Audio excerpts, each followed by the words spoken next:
Welcome back, everybody. 5:23 the time. In this week's segment, we revisit the best-kept secret of Metropolitan Ministries, at least one of them. Someone who doesn't like talking about himself, but once he does, he motivates and inspires everyone around him and makes him this week's Extraordinary Ordinary. Just because you're there doesn't mean you have to stay there. I just want to be back here in the back. Nobody knows who I am. Nobody knows what I'm doing. Just doing my part. Tucked away in one of the least visible spots of Metropolitan Ministries is Tony March. I got one more piece. Tony is the ultimate utility player. I cut all the ham you need. Volunteering to cut meat, wash dishes, you name it. They can ask me to do anything. Easiest one to cut. There's no job I can't do. Tony is loved by those who work with him. You're my favorite, Tony. He's very personable. Great guy to know. He knew 10%. And that's the thing. But nobody here knew. Not many people know. God, I hate talking about me. The real Tony. Second largest African-American owned car dealer in the country. At one time, I owned 21 car dealerships in 6 states along the East Coast. He also plays professional poker.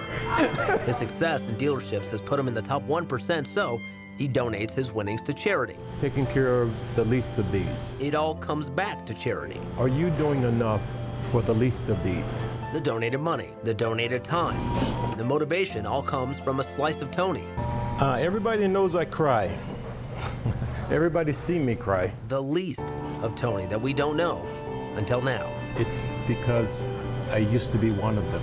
I could say that I was probably hungry every single day of my life, all the way through 12th grade of high school. I've eaten out of the garbage cans. Oh, people don't eat out of garbage cans. Anyone that says that has never been hungry.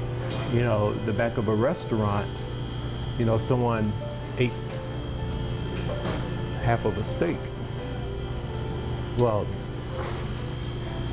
if you can get it before the flies and the magnets, you know what I mean? It's still food. So now this Extraordinary Ordinary uses his experiences to try to motivate others, those with the most and those with the least. To inspire them to say, that's not your end, that's your beginning.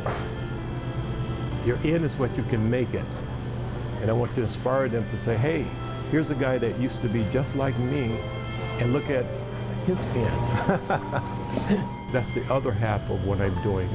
I'm trying to inspire the other people like me in the top 1%.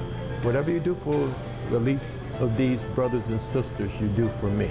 I used to be one of the least of these.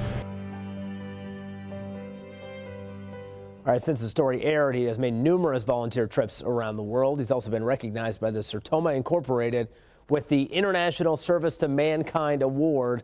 He's also a lighting community hero. He donated all of that money back to nonprofits, including a big chunk of that, $40,000 of the $50, back to Metropolitan Ministries. He has a life story that's coming out in book form that is in the process of being published, and it might actually be a movie too. We're going to have him back on, hopefully, when that book is published, and talk about the book in the near future. If you have an idea, someone or something you think is an extraordinary ordinary, shoot me a suggestion on my Facebook and Twitter pages.